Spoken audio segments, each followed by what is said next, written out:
Hello students, कैसे हैं आप सभी लोग। मैं हूं Pooja Singh and welcome back to my channel accounting master class. And this is the second lecture on the topic index number. Last lecture में हमने ये सारे टॉपिक जो आपको स्क्रीन पे दिख रहे हैं, ये सारे टॉपिक हमने लास्ट लेक्चर में डिस्कस किए थे। हमने देखा था इंडेक्स नंबर क्या होता है, ठीक है, इसके फीचर्स क्या है, इसके यूजेस क्या है एंड क्लासिफिकेशन, इंडेक्स नंबर कितने टाइप का होता है, ठीक है। उसके बाद हमने देखा था method of constructing index number, कि इंडेक्स नंबर कैसे कंस्ट्रक्ट किया जाता है, उसके मेथड्स भी हमने डिस्कस किए थे। तो हमने देखा था कि मोटा मोटा अगर इंडेक्स नंबर को डिवाइड करें तो इंडेक्स नंबर दो टाइप के होते हैं। कौन कौन से, चलिए रिवाइज करते हैं कौन कौन से। एक था वेटेड इंडेक्स नंबर और दूसरा था अनवेटेड इंडेक्स नंबर, ठीक है। जिसमें से जो अनवेटेड इंडेक्स नंबर है वो कंस्ट्रक्ट करने के दो मेथड्स थे, ठीक है, जो हम लोगों ने लास्ट लेक्चर में डिस्कस कर लिया था डिटेल में। और दोनों ही मेथड पे एक एक न्यूमेरिकल लगा लिया था इसके फर्स्ट पार्ट में। आज के लेक्चर में हमें वेटेड पार्ट डिस्कस करना है। अनवेटेड हो चुका है डिस्कस, आज हमें वेटेड पार्ट डिस्कस करना है, वेटेड इंडेक्स नंबर कैसे कंस्ट्रक्ट किए जाते हैं, ठीक है। तो इसके बहुत सारे मेथड हैं which is given by different statistician. बहुत सारे डिफरेंट स्टैटिशियन ने डिफरेंट मेथड्स दिए थे, तो ये सारे मेथड आज हमें पढ़ने हैं। Laspeyres method, Paasche method, Bowley method, Fisher ideal method, Marshall method, Kelly method, ठीक है। तो ये सारे मेथड हमें पढ़ने हैं। उसके बाद और भी मेथड्स हैं जैसे weighted average of relative method, ठीक है। तो ये सारे मेथड पढ़ेंगे, इन पे बेस्ड हम एक एक न्यूमेरिकल करेंगे और इनके मेरिट्स एंड लिमिटेशन देखेंगे, ठीक है। और फिर उसके बाद लास्ट में हम देखेंगे कि वैल्यू इंडेक्स क्या होता है, राइट। तो ये सारे ही टॉपिक हम आज के लेक्चर में डिस्कस करने वाले हैं। All right. अच्छा, आज लेक्चर स्टार्ट करने से पहले आप लोगों की एक कॉमन क्वेरी है जो मेरे पास अधिकतर आती रहती है, तो लेक्चर स्टार्ट करने से पहले आप लोगों के इस कॉमन डाउट का मैं आंसर करना चाहूंगी। आप लोगों में से काफी स्टूडेंट्स मुझसे पूछते हैं कि ये जो टॉपिक है, कोई भी टॉपिक, ठीक है, ये जो टॉपिक है, स्टार्ट्स का एग्जांपल ले लेते हैं, कि ये जो टॉपिक मैं करा रही हूँ ये एमबीए का है कि बीकॉम का है कि ये बीबीए का है या बीसीए में भी है स्टार्ट्स, ठीक है, बीसीए का है या असिस्टेंट अकाउंटेंट का टॉपिक है, क्या हम इससे एलटी ग्रेड की प्रिपरेशन कर सकते हैं कि नहीं, पीजीटी कॉमर्स की कर सकते हैं कि नहीं, ठीक है, या क्लास 12 के स्टूडेंट हैं तो वो कर सकते हैं कि नहीं। तो मैं एक बात कहना चाहती हूँ कि ये जो टॉपिक है जो मैं करा रही हूँ, this is the common topic, ये कॉमन टॉपिक है and this is equally applicable for all the courses.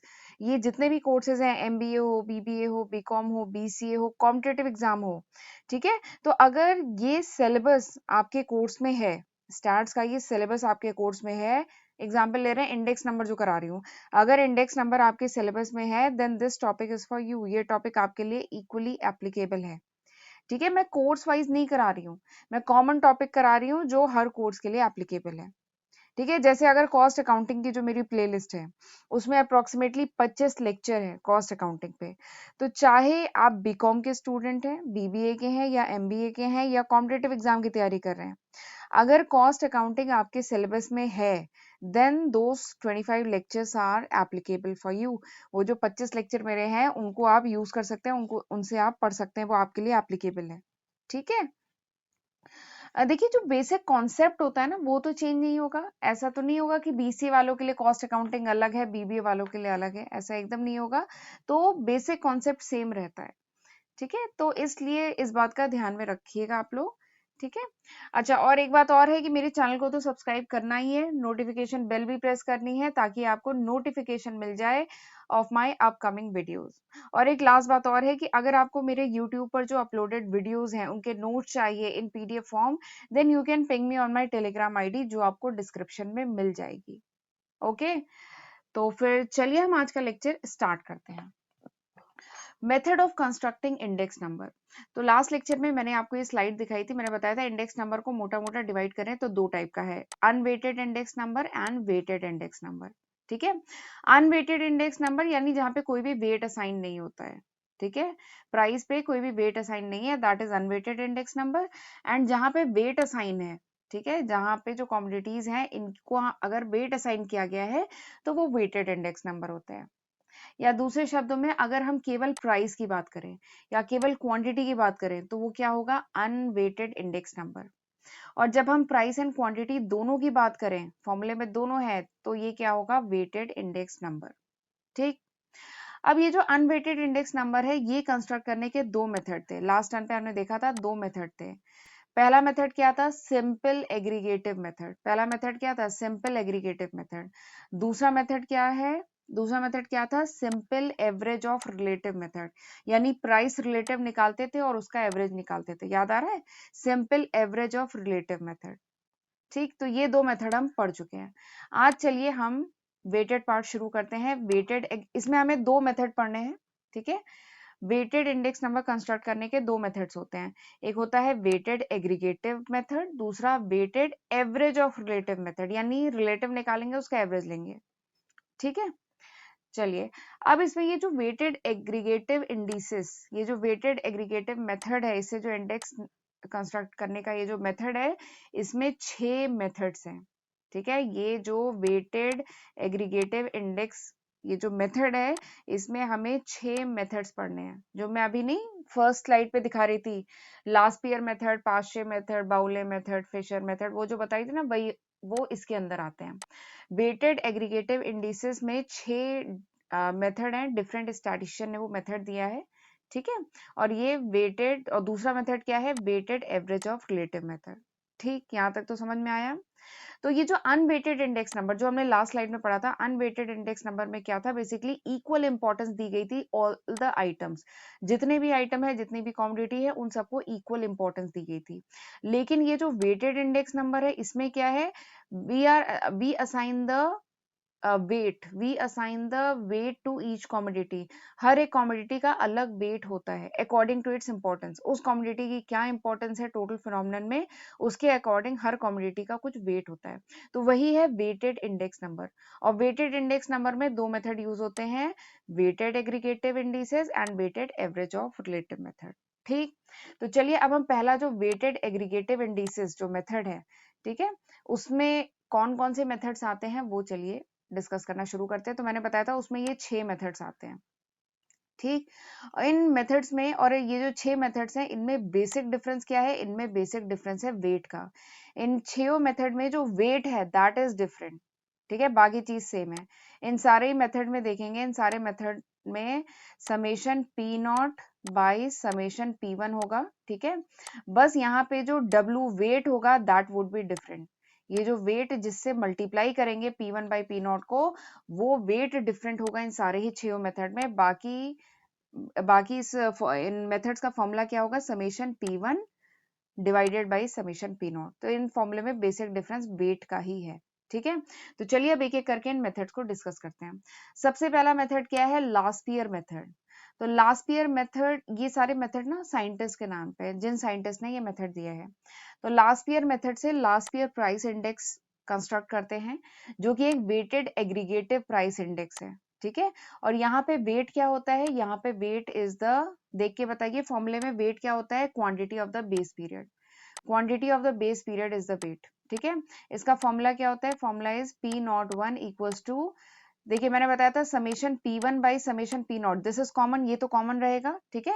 Wait change होगा, तो पहला मेथड जो लास्पियर मेथड है उसमें वेट क्या होता है, quantity of the base period, base period की जो क्वांटिटी है, ठीक है, वो यहाँ पे वेट होता है। तो वेट क्या होता है, क्यू नॉट, क्यू नॉट यहाँ पे वेट होता है, ठीक। अब ये जो लास्पियर इंडेक्स है, जो लास्पियर इंडेक्स अभी हमने देखा, तो लास्पियर इंडेक्स बेसिकली इस सवाल का जवाब है कि what is the change in the aggregative value, कि क्या चेंज आता है aggregative value of the base period list of goods. अगर बेस पीरियड की list of goods, base period का जो लिस्ट ऑफ गुड्स था, उनमें कितना चेंज आता है अगर उसे करंट प्राइस पे, आज की वैल्यू पे उसको, आज की करंट प्राइस पे उसको वैल्यू किया जाए, ठीक है। तो बेस पीरियड की जो लिस्ट है, बेस पीरियड की लिस्ट बेसिकली क्यू नॉट जो है, बेस पीरियड की लिस्ट में कितना चेंज आता है अगर उसे आज की तारीख पे वैल्यू किया जाए। तो ये इस सवाल का बेसिकली जवाब देता है लास्पियर इंडेक्स, ठीक है।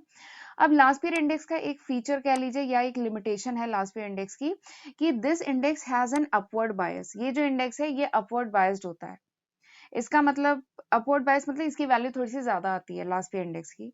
क्यों ज्यादा आती है, क्योंकि यहाँ पे जो हम वेट ले रहे हैं ना, वो हम क्यू नॉट ले रहे हैं। यहाँ पे हम वेट ले रहे हैं, इसका रीजन मोटा मोटा ये है, क्योंकि हम यहाँ पे जो वेट ले रहे हैं वो हम क्यू नॉट ले रहे हैं। देखिए क्या होता है कि जैसे जैसे प्राइस बढ़ती जाती है किसी कमोडिटी की, तो जनरल टेंडेंसी क्या होती है, जनरल टेंडेंसी होती है कि जिन प्रोडक्ट की प्राइस अगर बढ़ गई है तो उनका कंजप्शन क्या कर दिया जाता है, रिड्यूस कर दिया जाता है, उन चीजों को कम यूज किया जाता है। जो हायर प्राइस प्रोडक्ट्स होते हैं उनका कंजप्शन थोड़ा सा कम कर दिया जाता है, ठीक है। लेकिन यहाँ पे क्या किया जा रहा है, इस मेथड में, लास्ट ईयर मेथड में क्या है, बेस ईयर का जो वेट है, ठीक है, उसको वेट कंसीडर किया जा रहा है। तो वो कमोडिटी जिसका कंजप्शन अब कम किया जा चुका है, ठीक है, जिसकी क्वांटिटी अब कम की जा चुकी है, लेकिन इस मेथड में हम क्यू नॉट, जो बेस ईयर में हम वेट यूज करते थे, वही कंसिडर किया जा रहा है अभी भी, ठीक है। हम क्यू नॉट ले रहे हैं ना, दोनों न्यूमरेटर डिनोमिनेटर में क्यू नॉट ले रहे हैं। तो वो कमोडिटी जिसकी प्राइस बढ़ गई है और हम अब हमने उसका कंजप्शन कम कर दिया है, उसका वेट पुराना वेट ही लिया जा रहा है, क्यू नॉट ही लिया जा रहा है, जिसकी वजह से इस इंडेक्स की प्राइस क्या आएगी, इस इंडेक्स की वैल्यू क्या आएगी, that would be upward biased, वो अपवर्ड बायस्ड होगी, ठीक। चलिए अगला मेथड क्या है, पाश्चे मेथड, ठीक है। पाश्चे मेथड क्या है, पाश्चे मेथड से हमें पाश्चे प्राइस इंडेक्स मिलता है। ये भी एक वेटेड एग्रीगेटिव प्राइस इंडेक्स है, ठीक है, वेटेड एग्रीगेटिव प्राइस इंडेक्स है। यहाँ पे क्या डिफरेंस है, यहाँ पे भी मैंने बताया था वेट का डिफरेंस है, हर मेथड में वेट का डिफरेंस है। इस मेथड का फॉर्मूला क्या है, इस मेथड का फॉर्मूला है summation P not by summation P one by P not, ये तो कॉमन है। यहाँ पे वेट क्या लेते हैं, यहाँ पे वेट लेते हैं करेंट ईयर का जो वेट है, ठीक है, करंट ईयर की जो क्वांटिटी है, सॉरी वेट नहीं, करंट ईयर की जो क्वांटिटी है, this is taken as weight, ठीक है। इससे पहले वाले मेथड में वेट क्या लिया था, इससे पहले वाले मेथड में वेट लिया था क्यू नॉट। इस मेथड में वेट क्या है, इस मेथड में वेट है Q one, quantity of current year. तो फॉर्मूला क्या है, फॉर्मूला है summation P one by Q one, P one Q one divided by summation P not Q one multiplied by 100। अच्छा इंडेक्स नंबर को multiply करते हैं 100 से, ठीक है। तो ये this is the formula according to Paasche method. अब ये जो पाश्चे मेथड है इसका एक डिसएडवांटेज है। क्या डिसएडवांटेज है कि it is difficult to compute the Paasche index. ये जो पाश्चे इंडेक्स है इसको कंप्यूट करना थोड़ा सा मुश्किल है। क्यों मुश्किल है, क्योंकि इस मेथड में बार बार आपको वेट, जो रिवाइज वेट है यानी करंट ईयर का जो वेट है, क्योंकि देखिए इस मेथड में वेट क्या ले रहे हैं, वेट ले रहे हैं Q one, quantity of current year. तो यानी हर साल जब ये इंडेक्स कंप्यूट किया जाएगा तो फिर से जो रिवाइज वेट है, आपको फिर से रिवाइज वेट या रिवाइज क्वांटिटी आपको फिर से कंप्यूट करनी पड़ेगी, हर साल हर पीरियड की फिर से कंप्यूट करनी पड़ेगी। इससे क्या होता है, डेटा कलेक्शन का जो खर्चा होता है वो ज्यादा आता है। इंडेक्स प्रिपेयर करने में जो डेटा कलेक्शन का खर्चा आता है वो ज्यादा आता है, इसलिए पाश्चे मेथड जो होता है ज्यादातर नहीं यूज किया जाता है। It is less frequently use, ये प्रैक्टिस में कम यूज किया जाता है, ठीक है। और स्पेशली अगर लार्ज क्वांटिटी हो तब तो एकदम नहीं यूज किया जाता है, ठीक। चलिए अब तीसरा मेथड है बाउले मेथड, डॉर्बिश डॉर्बिश एंड बाउले मेथड, ठीक है। ये मेथड क्या कहता है, ये मेथड कहता है कि अभी आपने इससे पहले last year and past year method calculate किया ना, तो ये मेथड कहता है कि सिंपली उन दो इंडिसेस का अर्थमेटिक मीन ले लो। डॉर्बिश एंड बाउले ने सजेस्ट किया था कि arithmetic mean of two indices, इससे पहले जो दो इंडिसेस हमने पढ़ी है last year and past year, उन दोनों का अर्थमेटिक मीन ले लो। इससे क्या होगा कि करंट पीरियड और बेस पीरियड दोनों की जो क्वांटिटी है इसका इन्फ्लुएंस हम कंसीडर कर पाएंगे, ठीक है। तो इस मेथड के अकॉर्डिंग फॉर्मूला क्या है, this is the formula L plus P divided by 2 multiplied by 100, जिसमें एल क्या है, लास्ट ईयर इंडेक्स, पी क्या है, पास्ट ईयर इंडेक्स, दोनों का एवरेज ले लो, मल्टीप्लाई कर दो 100 से, ठीक है। ये देखिए ये है, ठीक। चलिए अब चौथा मेथड क्या है, चौथा मेथड है फिशर आइडियल इंडेक्स। चौथे मेथड का पूरा नाम क्या है, फिशर आइडियल इंडेक्स, ठीक है। This method is given by professor Irving Fisher ने ये मेथड दिया था, ठीक है। इस मेथड को कहा गया, this method is the ideal method, सबसे बेस्ट मेथड, आइडियल मेथड यही मेथड है, ठीक है। और फिशर आइडियल इंडेक्स क्या है, इन्होंने कहा कि अर्थमेटिक मीन नहीं, geometric mean low, geometric mean of last year and past year index. सबसे पहला जो हमने last year and past year index compute किया था, उन दोनों का ज्योमेट्रिक मीन ले लो तो आ जाएगा फिशर आइडियल इंडेक्स आ जाएगा, ठीक है। तो सिंपली क्या है, फॉर्मूला क्या बनेगा, समेशन एलपी, समेशन नहीं सॉरी अंडर रूट एलपी कर दीजिए, आ गया फिशर आइडियल इंडेक्स, ठीक है। एल क्या है ये, पी क्या है ये, दोनों का अंडर रूट ले लिया, आ गया फिशर आइडियल इंडेक्स, ठीक, बहुत आसान था। अब ये जो फॉर्मूला है, ये जो फिशर आइडियल इंडेक्स है, अब इसको आइडियल क्यों कहा गया, ठीक है, क्यों कहा गया, इसके 3 कारण हैं। सबसे पहला कारण ये है कि यहाँ पे this method is based on geometric mean. ये जो मेथड है ज्योमेट्रिक मीन पे बेस्ड है, and geometric mean is consider as the best average for constructing index number. Index number construct करने का ये बेस्ट मेथड कंसीडर किया जाता है। तो this is the first reason. दूसरा रीजन क्या है, दूसरा रीजन ये है कि this method takes into account both current year as well as the base year price and quantity. ये जो मेथड है करेंट ईयर की प्राइस क्वांटिटी, बेस ईयर की प्राइस क्वांटिटी दोनों को कंसीडर करता है। ठीक है, तो इसलिए इसको आइडियल इंडेक्स कहा गया। एंड तीसरा और बहुत इंपॉर्टेंट पॉइंट ये है कि ये जो मेथड है ना, it satisfies both the time reversal test and factor reversal test. दो टेस्ट होते हैं, टाइम रिवर्सल टेस्ट और फैक्टर रिवर्सल टेस्ट। ठीक है, ये जो फिशर टेस्ट, फिशर इंडेक्स है ना, ये दोनों ही टेस्ट को सेटिस्फाई करता है। ठीक, टाइम रिवर्सल टेस्ट क्या होता है, टाइम रिवर्सल टेस्ट होता है P01 multiplied by P10 equals to 1। This is time reversal test. अगर कोई index number time reversal test satisfy करता है तो इसका मतलब है कि अगर P01 निकालो और P10 से मल्टीप्लाई करो तो इसका जो प्रोडक्ट है that should be equals to 1। या दूसरे शब्दों में कह सकते हैं कि सपोज करिए डेटा एनालाइज किया जा रहा है, डेटा कंप्यूट किया जा रहा है 2 साल का। ठीक है, और डेटा को सेम मेथड से कंप्यूट किया जा रहा है। ठीक है, तो अगर उनका बेस रिवर्स कर दिया जाए, ठीक है, दो सेट ऑफ डेटा है और इंडेक्स नंबर निकाला जा रहा है सेम मेथड से, तो अगर उनका बेस रिवर्स कर दिया जाए तो जो दो इंडेक्स नंबर आएंगे ना, ठीक है, वो एक दूसरे के रेसिप्रोकल होंगे। तो रेसिप्रोकल होंगे इसका मतलब क्या है, दोनों को मल्टीप्लाई करो तो 1 आए। तो this is time reversal test. ठीक, फैक्टर रिवर्सल टेस्ट क्या कहता है, फैक्टर रिवर्सल टेस्ट ये कहता है कि प्राइस इंडेक्स P01 क्या है, P01 is the price index, Q01 is the quantity index. ठीक है, एंड ये जो है ना this is the value index. अभी मैं वैल्यू इंडेक्स आज पढ़ाऊंगी अभी लास्ट में। तो दिस इज वैल्यू इंडेक्स। तो फैक्टर रिवर्सल टेस्ट क्या आता है कि प्राइस इंडेक्स को अगर क्वांटिटी इंडेक्स से मल्टीप्लाई करोगे, प्रोडक्ट लोगे, तो वो किसके बराबर आना चाहिए, वो वैल्यू इंडेक्स के बराबर आना चाहिए। ठीक है, तो this is the factor reversal test. तो अगर कोई इंडेक्स नंबर ये सेटिस्फाई करता है तो इसका मतलब वो फैक्टर रिवर्सल टेस्ट को सेटिस्फाई कर रहा है। ठीक है, तो ये जो फिशर मेथड है ना, ये दोनों ही time reversal test and factor reversal test को सेटिस्फाई करता है। ठीक, ये बहुत ही, ये थर्ड पॉइंट ज्यादा इंपॉर्टेंट है, एग्जाम में जरूर इसको लिखिएगा। ठीक है, चलिए आगे बढ़ते हैं। मैं आपको पांचवा मेथड बताती हूँ। पांचवा मेथड का नाम क्या है, मार्शल एजवर्थ मेथड। ठीक है, तो इस मेथड के अकॉर्डिंग फॉर्मूला क्या है, देखिए मैंने बताया था summation P1 by summation P0, ये तो कॉमन है। बट यहाँ पे वेट क्या होगा, यहाँ पे वेट होगा Q1 प्लस Q0। ठीक है, Q1 plus Q0, this is the wait.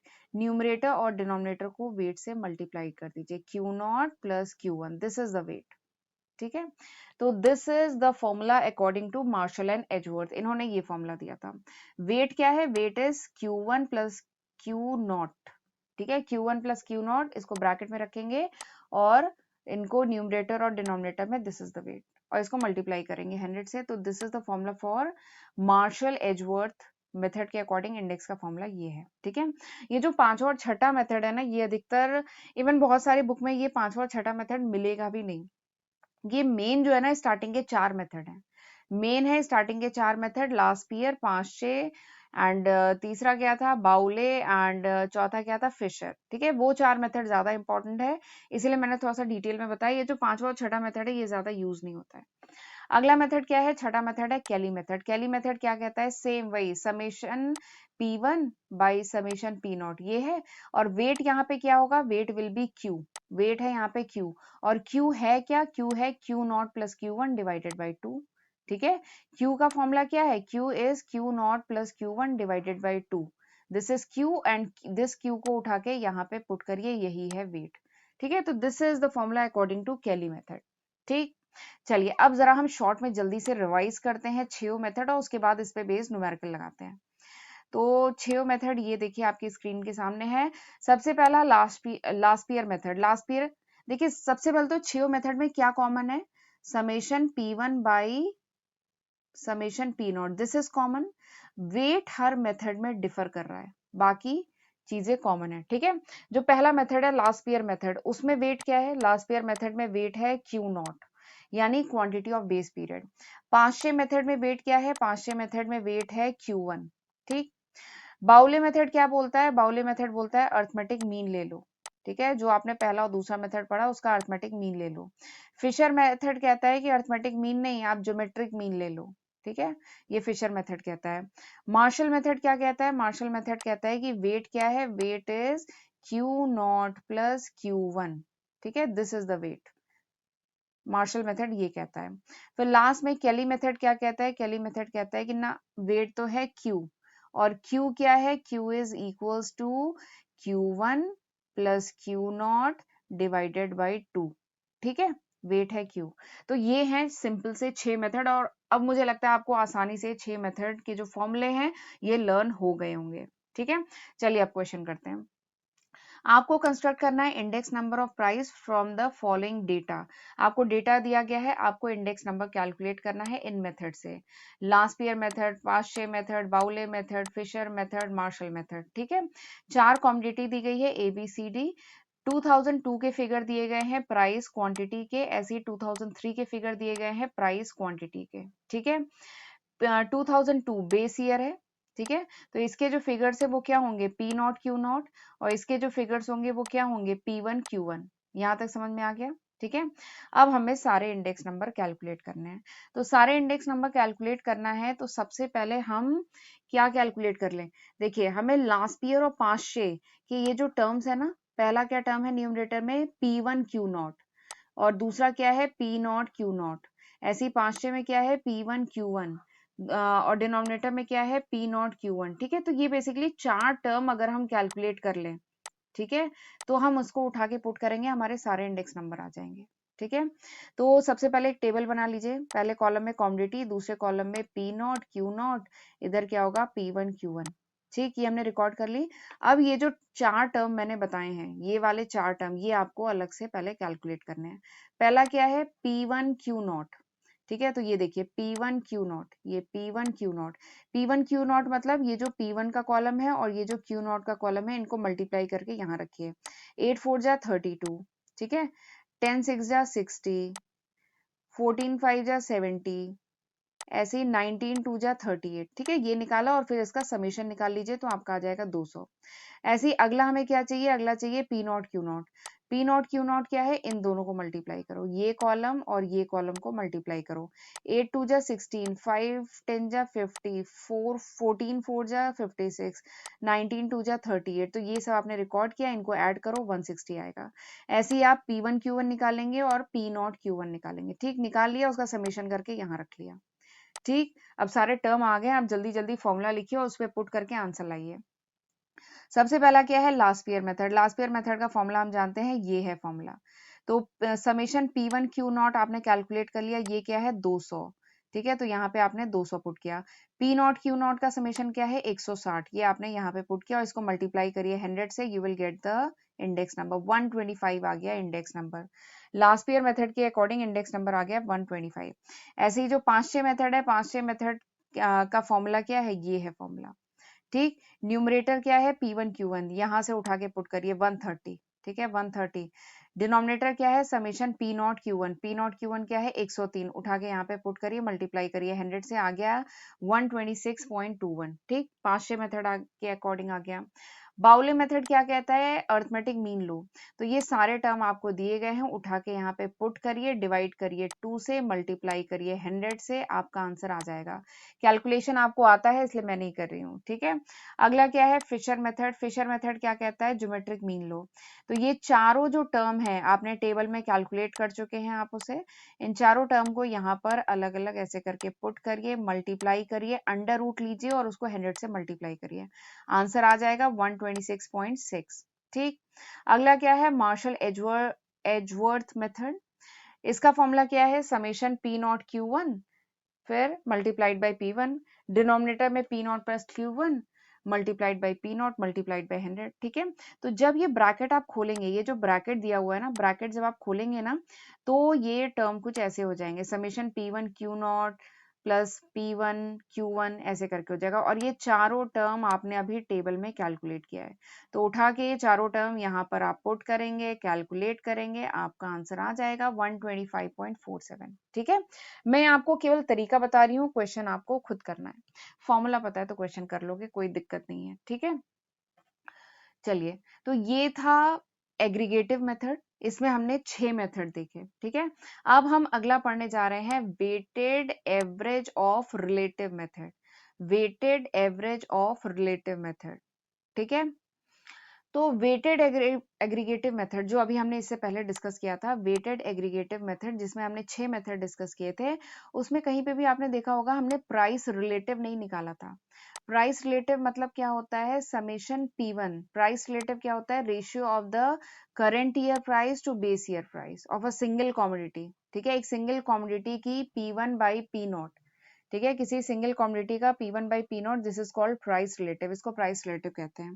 तो इससे पहले जो हमने मेथड किया था, इसमें कहीं पे भी हमने प्राइस रिलेटिव नहीं कैलकुलेट किया था। ठीक है, तो जैसे हमने अनवेटेड, जो लास्ट लेक्चर में पिछला जो मेरा वीडियो था उसमें हमने अनवेटेड रिलेटिव मेथड हमने कैलकुलेट करना मैंने आपको बताया था। अनवेटेड का अगर केस है, अनवेटेड इंडेक्स है, इंडेक्स नंबर है, तो वहां पर रिलेटिव मेथड कैसे यूज करेंगे, जैसा हमने वहां पे पढ़ा था वैसे ही अब हम पढ़ने जा रहे हैं वेटेड के केस में। वेटेड एवरेज ऑफ रिलेटिव, वहां पे हमने अनवेटेड एवरेज ऑफ रिलेटिव पढ़ा था, अब हम लोग पढ़ेंगे वेटेड एवरेज ऑफ रिलेटिव। ठीक है, क्यों पढ़ रहे हैं, क्योंकि इससे पहले जो हमने वेटेड मेथड पढ़ा ना, बहुत कंफ्यूज तो नहीं हो रहे, इससे पहले हमने जो अभी मैंने आपको 6 मेथड बताया ना, उसमें कहीं पे भी हमने प्राइस रिलेटिव कंप्यूट नहीं किया था, इसलिए ये सेकंड मेथड भी आया था। ठीक है, इसलिए सेकंड मेथड आया था, weighted average of relative method. ठीक है, और तो यहाँ पे बेसिकली क्या करते हैं, यहाँ पे रिलेटिव निकालते हैं, प्राइस रिलेटिव निकालते हैं और उसका एवरेज लिया जाता है। ठीक, बट ये जो एवरेज है ना, आप अर्थमेटिक मीन भी ले सकते हैं, ज्योमेट्रिक मीन भी ले सकते हैं। लास्ट लेक्चर में ही मैंने बताया था, वहां पे भी आप अर्थमेटिक मीन या ज्योमेट्रिक मीन दोनों ले सकते थे। ऐसे यहाँ पे भी है, आप अर्थ में एवरेज निकालने के लिए अर्थमेटिक मीन भी ले सकते हैं, ज्योमेट्रिक मीन भी ले सकते हैं। ठीक, अब इसके अकॉर्डिंग फॉर्मूला क्या है, इस मेथड का फॉर्मूला है P01 equals to summation PV divided by summation V। देखिए, summation PV divided by summation V, जिसमें P क्या है, P is the price relative. जो P है वो क्या है, प्राइस रिलेटिव। प्राइस रिलेटिव मतलब क्या है, समेशन P, नॉट समेशन, ये जो P है this is P1 by P0 of a single commodity. P1 divide by P0 multiplied by 100 of a single commodity. Her commodity का हम ये जो कैपिटल P है ये अलग से कैलकुलेट करते हैं। ठीक है, फिर V क्या है, V is the value weight. V is the value weight यानी P0 Q0। V क्या है, P0 Q0, और कैपिटल P क्या है, capital P is this P1 by P0 multiplied by 100। ठीक है, तो इसका समेशन लेंगे, समेशन PV लेंगे और फिर इसको डिवाइड करेंगे समेशन V से, हमारा आ जाएगा वेटेड एवरेज ऑफ रिलेटिव। ठीक, और ये तो तब आएगा जब हम अर्थमेटिक मीन यूज करेंगे एवरेज निकालने के लिए, तो ये फॉर्मूला यूज करेंगे। बट इसी की जगह, अर्थमेटिक मीन की जगह अगर हम ज्योमेट्रिक मीन यूज करते हैं एवरेज निकालने के लिए, ठीक है, तो this will be the formula, ये फॉर्मूला होगा P01 equals to NT log bracket में summation V log P divided by summation V। This will be the formula if we use geometric mean. अगर हम ज्योमेट्रिक मीन यूज करते हैं तो ये हो जाएगा फॉर्मूला रिलेटिव निकालने का। ठीक है, जहाँ पे P क्या है बताया था, P1 by P0 multiplied by 100, ये है P, और V क्या है, P0 Q0। V क्या है, वैल्यू वेट है ना, तो ये क्या है, P0 Q0। चलिए क्वेश्चन करती हूँ तब और अच्छे से समझ में आएगा। आपको कुछ डेटा दिया गया है, आपको कैलकुलेट करना है price index by supplying weighted average of price method. यहाँ पे होना चाहिए प्राइस रिलेटिव मेथड। ठीक है, weighted average of price relative method, इसमें आपको अर्थमेटिक मीन एक बार यूज करना है, एक बार ज्योमेट्रिक मीन यूज करना है, और दो इंडेक्स निकालने हैं। ठीक, देखिए कॉमोडिटी दी गई है, 3 कॉमोडिटी है, इनका P0 दिया है, Q0 दिया है और P1 दिया है। देखिए P0 दिया है, Q0 दिया है और P1 दिया गया है। ठीक है, तो चलिए पहले मैं टेबल बना लेती हूँ। ठीक है, सबसे पहले इंडेक्स नंबर आपको कैलकुलेट करना है using weighted arithmetic mean of price relative. ये लिख लिया हमने। इसका फॉर्मूला हम जानते हैं, फॉर्मूला क्या है, this is the formula P01 equals to summation PV divided by summation V। ये है ना summation PV divided by summation V, जिसमें P क्या है, P is this one. P is the price relative यानी P1 by P not multiplied by 100 of each commodity. ये क्या है? This is P। V क्या है? V is P not Q not, this is V। ठीक, तो चलिए अब पहले कॉलम में हमने कॉमोडिटी रिकॉर्ड की, P not, Q not, P1, ये सब क्वेश्चन में दिया है इन्फॉर्मेशन, ये रिकॉर्ड किए। फिर अब पहला हम V कैलकुलेट करते हैं। V क्या होगा? P नॉट Q नॉट को मल्टीप्लाई कर दो, 3 इंटू 20 60, 1.5 इंटू 40 60, 1 इंटू 10 10। ठीक है, तो आपने P not Q not compute किया। अब अगला क्या है? P कंप्यूट करेंगे। P क्या है? P कंप्यूट करेंगे। P कैसे कंप्यूट करेंगे? P1 by P not multiplied by 100। ठीक है, P1 क्या है? 4 divided by 3 multiplied by 100, 4 divide by 3 multiplied by 100, ऐसे ही 1.6 डिवाइड बाई 1.5 मल्टीप्लाइड बाई 100, ऐसे करके P हम कंप्यूट करेंगे। P कर लिया।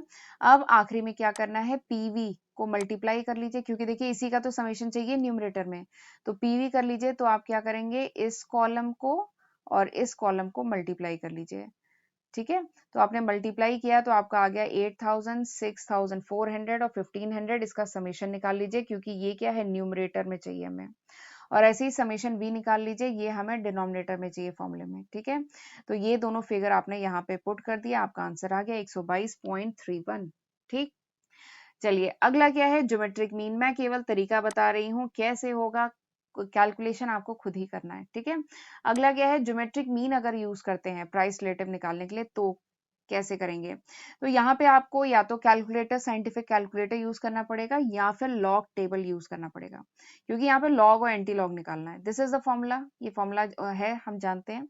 फॉर्मूला क्या है? एंटी लॉग समेशन V क्या है? Value weight, P not Q naught. V क्या है? ये है P नॉट Q नॉट। अभी हमने लास्ट टेबल में कैलकुलेट किया था। P क्या है? P is the price relative. ठीक है, तो सबसे पहले तो P not Q not P1 जो क्वेश्चन में दिया गया इन्फॉर्मेशन यहाँ पे रिकॉर्ड करेंगे। अब इसमें V क्या है? V is the value weight, यानी V is the P not Q not. ठीक है, तो P नॉट का कॉलम Q नॉट का कॉलम मल्टीप्लाई करके यहाँ रिकॉर्ड करें। ठीक है, P निकालें। P is the price relative, यानी P1 by P not multiplied by 100, ये निकाल लिया। ठीक, और अब अगला स्टेप क्या है? हमें लॉग P चाहिए ना, तो अब ये जो कॉलम है P वाला कॉलम, इसका लॉग ले लो, हर आइटम का लॉग। 133.3 का लॉग लो। ठीक है, 106.7 इसका लॉग लो, 150 का लॉग लो। लॉग ले लिया तो आ गया लॉग P। ठीक है, हमें न्यूमरेटर में क्या चाहिए? Log P multiplied by V। तो ये लॉग P है, ये है, V क्या है? ये है, इसको मल्टीप्लाई करके आखिरी कॉलम में लिखें। ठीक है, और इसका समेशन निकाल लें तो ये आ गया, और समेशन V यहाँ से निकाल लें। ठीक है, उठा के सब पुट करें, दोनों हमने वैल्यू रिकॉर्ड की, इनको डिवाइड कर लीजिए। डिवाइड करेंगे तो 2.084 आएगा। ठीक है, फिर उसका एंटी लॉग ले लीजिए, आपका आ जाएगा 120.9। ठीक, तो इस तरीके से हम ज्योमेट्रिक मीन यूज करके वेटेड एवरेज रिलेटिव निकालते हैं। ठीक, चलिए यहाँ तक मुझे लगता है आपको अच्छे से समझ में आ गया होगा। अब बढ़ते हैं आगे। अब मैं आपसे एक क्वेश्चन पूछने जा रही हूँ, और ये बहुत इंपॉर्टेंट है कॉम्पिटिटिव एग्जाम के पॉइंट ऑफ व्यू से, बहुत इंपॉर्टेंट है ये। ठीक है, मेरा सवाल क्या है? सोच समझ के जवाब दीजिएगा। मेरा सवाल है, अभी हमने पढ़ा weighted aggregative, weighted arithmetic mean of price relative method, अभी हमने पढ़ा ना, weighted arithmetic mean of price relative method पढ़ा। ठीक है, मेरा सवाल ये है कि विच वेटेड एग्रीगेटिव मेथड, हमने वेटेड एग्रीगेटिव मेथड पढ़े थे ना, 6 मेथड पढ़े थे लास्ट ईयर, पाशे, बाउले, फिशर पढ़ा था, 6 वेटेड एग्रीगेटिव मेथड पढ़े थे। तो मेरा सवाल ये है कि कौन सा वेटेड एग्रीगेटिव मेथड है जो सेम रिजल्ट देता है as by the weighted arithmetic mean of price relative method. अभी जो हमने weighted arithmetic mean price relative method का पढ़ा, उसका रिजल्ट किस मेथड, जो 6 मेथड पढ़े थे उनमें से किसका रिजल्ट इस रिजल्ट के बराबर आता है? This is my question. Question समझ में आया? फिर से बोलूं, ये जो weighted arithmetic mean of price relative method अभी हमने पढ़ा है, उसका रिजल्ट और जो 6 मेथड हमने पहले पढ़े हैं, उनमें से कौन सा मेथड ऐसा है जिसका रिजल्ट इस मेथड के बराबर आता है? This is my question. ठीक है, तो इसके लिए सबसे पहले हम देख लेते हैं, ये जो weighted arithmetic mean of price relative method है, इसका फॉर्मूला क्या था? इसका फॉर्मूला था summation P V divided by summation V, यही फॉर्मूला था ना, summation P V divided by summation V, यही फॉर्मूला था। तो P क्या था, प्राइस रिलेटिव, V क्या था, वैल्यू वेट, और V वैल्यू वेट, ये हमने पुट किया उसमें, ठीक है, जिसमें आप देखेंगे P नॉट इस P नॉट से कट जाएगा, ठीक है, P नॉट से कट गया, तो देखिए ये फॉर्मूला इसमें रिड्यूस हो गया, ठीक है। और ये फॉर्मूला कुछ पहचान पा रहे हैं, ये कहाँ पड़ा था, this is the last year index, ये लास्ट ईयर इंडेक्स ये तो है। यहाँ पे देखिए वेट क्या है, बेस जो ईयर है उसका वेट है, तो रिजल्ट क्या होगा, तो यानी आंसर क्या है, आंसर देखिए यहाँ पे लिखा हुआ है कि the result obtain by last year method, जो लास्ट ईयर मेथड से जो रिजल्ट ऑब्टेन होता है वो वही सेम रिजल्ट होता है which is obtain by weighted arithmetic mean और प्राइस रिलेटिव मेथड, ठीक है। तो ये बहुत ही इंपॉर्टेंट क्वेश्चन है from for competitive point of view. आपको ऑप्शन में वो 4 मेथड दे दिए जाएंगे, बाउले, फिशर, लास्पियर और कोई भी, आपको मार्शल मेथड दे दिया जाएगा और आपसे ये क्वेश्चन पूछा जा सकता है। तो किसका रिजल्ट और weighted arithmetic mean of price relative किसका सेम होता है, लास्ट ईयर का सेम होता है, ठीक है। और ये रटिएगा नहीं, फॉर्मूले में पुट करके आप ऐसे करके निकाल के देख सकते हैं, ठीक। चलिए अब हम अपने आखिरी टॉपिक पे आ गए हैं, वैल्यू इंडेक्स नंबर। तो वैल्यू क्या होता है, value of any single commodity is equals to product of price and quantity. Value क्या होता है, value is product of price and quantity, price और क्वांटिटी का प्रोडक्ट ही तो होता है वैल्यू। तो वैल्यू इंडेक्स क्या होता है, value index is the sum of the value of a given year divided by sum of the value of the base year. Value index क्या होता है, वैल्यू इंडेक्स होता है sum of the value of current year divided by sum of the value of base year multiplied by 100। तो formula क्या होगा, summation P1 Q1 divided by summation P not Q not, ठीक है, multiplied by 100, ये value index होता है, ठीक है। इसके लिए क्या करेंगे, समेशन, तो इसको हम शॉर्ट में ऐसे लिख सकते हैं ना, summation V1 divided by summation V not, ठीक। तो दिस इज वैल्यू इंडेक्स। अभी तक हम प्राइस इंडेक्स, क्वांटिटी इंडेक्स की बात कर रहे थे, ठीक है। तो दिस इज वैल्यू इंडेक्स, ये वैल्यू इंडेक्स है, इसका फॉर्मूला ये होता है, पता होना चाहिए, ठीक। तो चलिए, this was all about this lecture, ये था पूरा आज के लेक्चर का कंटेंट, और मैं उम्मीद करती हूँ कि आज मैंने जो पढ़ाया है आपको अच्छे से समझ में आया होगा, ठीक है। और आप लोगों के लिए खुशखबरी है कि अब मैं नेक्स्ट लेक्चर से एमसीक्यू सीरीज स्टार्ट कर रही हूँ। बहुत डिमांड आ रही थी एमसीक्यू पे, मेरे ऑलरेडी 29 लेक्चर्स अपलोडेड हैं, ठीक है।